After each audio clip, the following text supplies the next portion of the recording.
But first we begin with a question. Do you know how many French people in the whole of history claim to have been abducted by aliens? No? Well, I'll tell you, it's 3. In Britain, it's 4, and yet in America, home of every stupid lunatic on the planet, it's 13,128. Now, I can see why Martians would want to land in a remote part of the world like Utah, but why do they never encounter a stockbroker who's out there on holiday doing some hiking? Why is it always people in dungarees? People called Dwayne. I have a theory on this. They're lying. Aliens have never been to Earth. And while I'm at it, JFK was killed by a lone gunman, Neil Armstrong did walk on the moon, crop circles are caused by students, and Ford has never developed a secret car that runs on parsley. Now, my next guest disagrees with all of this. He calls himself a conspiracy theorist. We think he may be a loony, but let's find out. Ladies and gentlemen, Marcus Allen.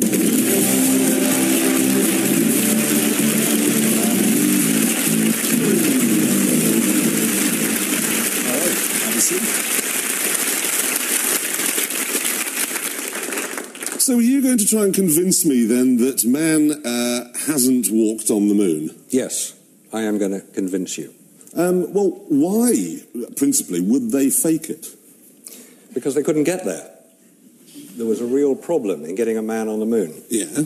Not the rockets. There were plenty of good rockets. The rockets got there all right. Yeah. It's called radiation.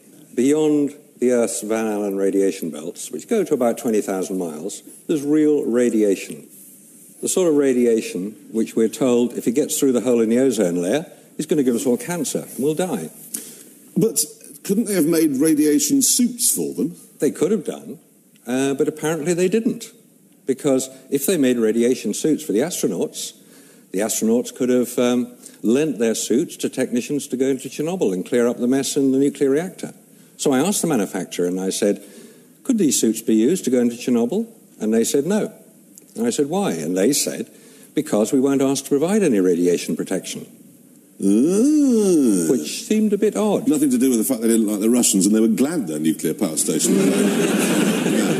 Yes, that was a few years later. But this is all very well saying they didn't go because of radiation. There is some photographic evidence, is there not? And I've got some here, of a man quite clearly on the moon. Yep, that is quite clear. That is allegedly Buzz Aldrin on the moon, photographed by Neil Armstrong. Yes. On Apollo 11. He's on the moon, isn't he? He is on the moon. We've been told he's on the moon. Yes. So we believe he's on the moon. He is on the bloody moon. That's a picture of a man in a spacesuit on the moon. Exactly. Well, what's wrong with it? What makes you think that photograph wasn't taken on the moon? All right. There's the sun, you can see in the photograph, the sun is coming from here, from the right-hand side of the picture. Okay, yeah. You can see all the detail in the front of that spacesuit. Yeah. Where did the light come from that illuminated the shadow area of that photograph? You can see where the sun is illuminating him. That's on his left-hand side. Yeah. But all the rest of the front is shadow area, where it should be. Flash photography? They had no flash guns with them. They had no Candle? lights. They had no reflection. Candle, possibly. Reflection from the Earth? Reflection from the Earth, possibly, except when you work out where the Earth was at the time of the Apollo 11 landing, the Earth was directly overhead. But, right, well, what about this one? Right. This one here. There he is, Aldrin walking down the ladder from the lander. Yeah. You can see where the sun is. The sun is, again, on the right-hand side. So the whole area he's in there is in shadow. So where did the light come from that's illuminating him so clearly? Because, right, let's say there are two places it could come from. There's two places it could come from. One is the Earth. We've eliminated that. Yeah. It's not in the right position. It's not bright enough. So where did they take these pictures then? All right, before they did the supposed landing, July 1969, they practiced in simulators. There's no secret about that. They built sets which were exact replicas of the site they were going to land on. There was a series called The Planet, shown on BBC, which showed the Sea of Tranquility created in Arizona. Yeah. Exact duplicate. So this is in fact Arizona, this picture here? It could be Arizona. It's more likely to be a very large studio set in which they could do the simulation. Well, this is what... did someone leave a window open, do you think? Well, they may have left... It looks more like...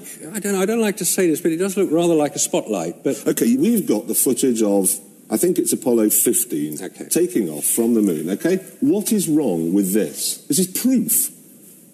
Look. What's left on the moon? Well, the legs. Yeah, there's a launch site, a launch. The lower half of the lunar lander was left on the moon. Yeah. OK? No, so it's left on the moon. Yeah. That lander is the size of a small truck. Quite a big piece of kit. 5 years ago, the Americans sent an unmanned craft back to the moon to rephotograph the whole lunar surface using 1990s technology. Now, 1990s technology... I know what you're going to say. Spy satellite technology, the technology that can read a newspaper headline from space.